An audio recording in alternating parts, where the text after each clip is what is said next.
Siapa yang menolak jika disuguhkan semangkuk bakso di depan mata? Apalagi di musim penghujan seperti saat ini.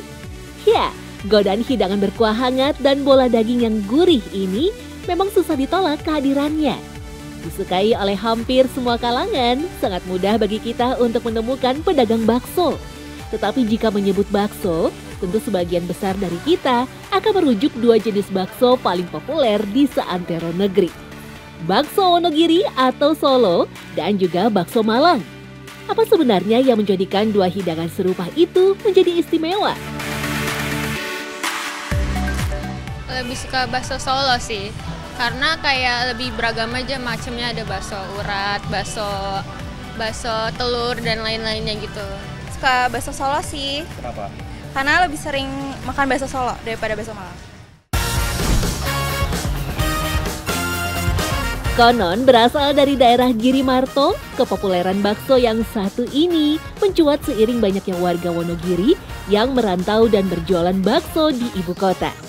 Dengan ciri khas kuah yang bening hasil rebusan tulang sapi, bakso ini dikenal murah sekaligus nikmat.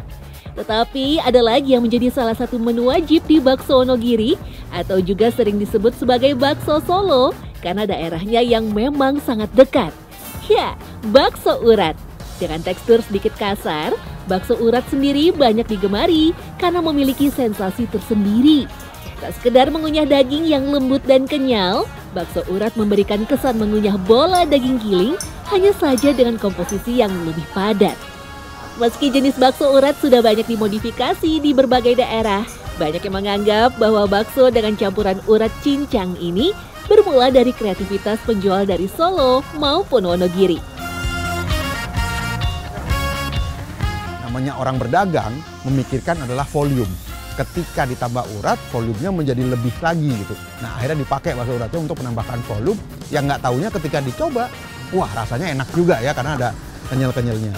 Begitu juga dengan bakso yang isinya daging cincang. Karena daging cincang ini bisa pakai bagian lain dari sebuah daging atau campuran daging-daging, bisa dicincang, bisa dimasukin yang rasanya masih sama-sama daging. Karena kalau kita hanya memikirkan daging yang cocok untuk bakso, mungkin nggak terlalu banyak. Karena hanya bagian-bagian tertentu aja yang bagus buat bikin bakso.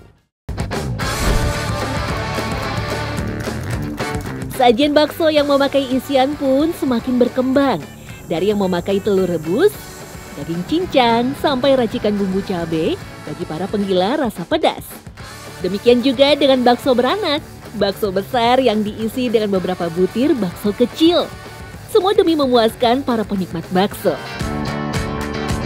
Sementara itu, bakso Malang pun punya ciri khas yang sangat berbeda. Salah satunya tentu topping yang lebih melimpah. Dari pangsit goreng, siomay, sampai tahu putih dan tahu baso. Selain itu, mie kuning yang ada pada bakso Malang punya bentuk yang unik, yaitu sengaja dibikin bulat untuk memudahkan takaran dalam penyajian. Dari berbagai sumber ya disebutkan memang bakso Malang itu pertama kali diperkenalkan oleh pendatang dari Malaysia ya. Ini keturunan Tionghoa dari Malaysia yang bernama Chon Muslim di sekitar tahun 1939, dan pertama kali itu diperkenalkan di alun-alun kota Malang.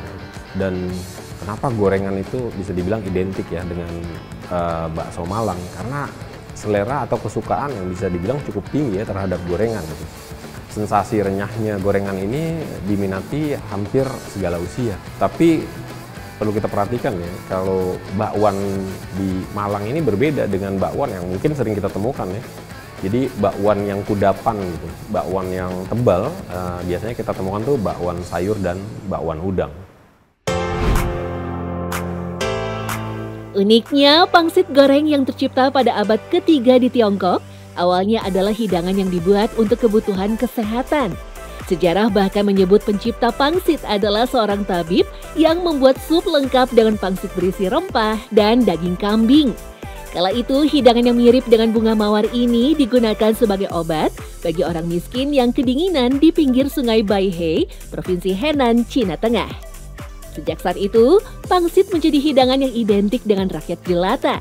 Hanya saja, pangsit kala itu masih dimasak kukus ataupun rebusan saja. Karena itulah selain perubahan isi pangsit sendiri, bentuk percampuran budaya Tionghoa dan Indonesia juga terlihat pada cara memasaknya. Indonesia yang kaya akan minyak kelapa membuat kudapan ini muncul dalam bentuk pangsit goreng. Perbedaan lain pada bakso Malang dan Wonogiri tentu terletak pada kuahnya. Kuah bakso Malang juga cenderung lebih pekat dan kuat dibanding bakso Wonogiri. Pasalnya, kaldu yang digunakan tak sekedar dari tulang sapi. Bakso Malang kerap dilengkapi dengan lemak dan sumsum sebagai penambah rasa. Yang jelas, jenis kuah seperti ini dianggap sangat cocok dengan isian bakso Malang yang lebih bervariasi. Gorengan itu sendiri sebelum kita konsumsi kan kita campur ya di dalam kuahnya. Nah ini beberapa orang menyukai nih pada saat gorengan itu menyerap ya kuah atau kaldu dari bakso Malang, sehingga pada saat dimakannya ada sensasi renyah, kemudian ada rasa dari kaldu yang menambah cita rasa dari bakso Malang itu sendiri. Lantas, dari mana sebenarnya cerita bakso dimulai? Kisah bakso dimulai di Cina pada akhir abad ke-17, ketika dinasti Ming masih berkuasa. Sejak saat itu, sajian berbahan daging berbentuk bulat-bulat yang disebut bakso menjadi populer di daratan Tiongkok. Resepnya dibawa para saudagar dari Tiongkok melalang buana ke berbagai penjuru dunia sampai ke Nusantara. Meski mirip dengan bola daging yang ada di Eropa, bakso sendiri memiliki satu keistimewaan. Alih-alih bulatan daging yang gampang pecah, bakso sendiri memiliki tekstur yang lebih padat dari bola daging manapun. Dari beberapa catatan, proses awal penggilingan daging merupakan kuncian dari rasa bakso yang nikmat. Saat digiling, daging biasanya akan dicampur dengan es batu. Tidak hanya sebagai pelarut, suhu es batu ternyata juga menjadi kunci dari tekstur bakso tersebut.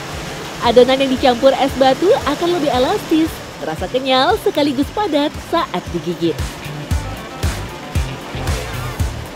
Kalau misalnya tidak ditambah tepung, tidak ditambah telur, akhirnya harganya akan mahal. Orang akan sedikit yang bisa membelinya. Nah, dengan itu ditambah dengan tepung, ditambah dengan telur. Nah, komposisi ini yang harus menjadi harus sesuai. Karena kalau tidak sesuai, nanti rasanya kebanyakan tepung tidak menjadi sebuah bakso yang enak. Dan yang harus dijaga adalah temperatur waktu pembuatan bakso. Jadi bakso ini tidak boleh dalam keadaan panas dicampur dengan telur atau tepung. Jadi biasanya si bakso ini ditambah dengan air es atau es batu supaya mengikatnya dengan si tepung dan telur menjadi lebih baik. Selain itu, alat giling yang memiliki putaran tinggi akan memunculkan suhu panas akibat gesekan mesin dan adonan. Suhu panas tersebut berpotensi untuk merusak rasa dari adonan. Disinilah peran es batu tersebut. Tak hanya itu saja, temperatur mesin giling yang berada dalam suhu ruang menyebabkan ketidakstabilan dalam zat emulsi. Hal itu membuat adonan sangat rentan terhadap pertumbuhan bakteri. Es batu lagi-lagi punya peran untuk menghambat pertumbuhan bakteri tersebut. Setelah itu, bakso siap untuk direbus. Untuk merebusnya pun perlu teknik tertentu. Suhu air harus terjaga dan tidak boleh terlalu panas ataupun kondisi air mendidih. Dan kemudian juga waktu merebusnya pun juga harus pas temperaturnya. Karena kalau temperaturnya nggak pas, dia rasanya nanti juga tidak baik dan tingkat kekenyalannya pun juga tidak bagus. Jadi bakso yang awet dengan dibekukan karena tidak menggunakan pengawet itu adalah yang paling baik.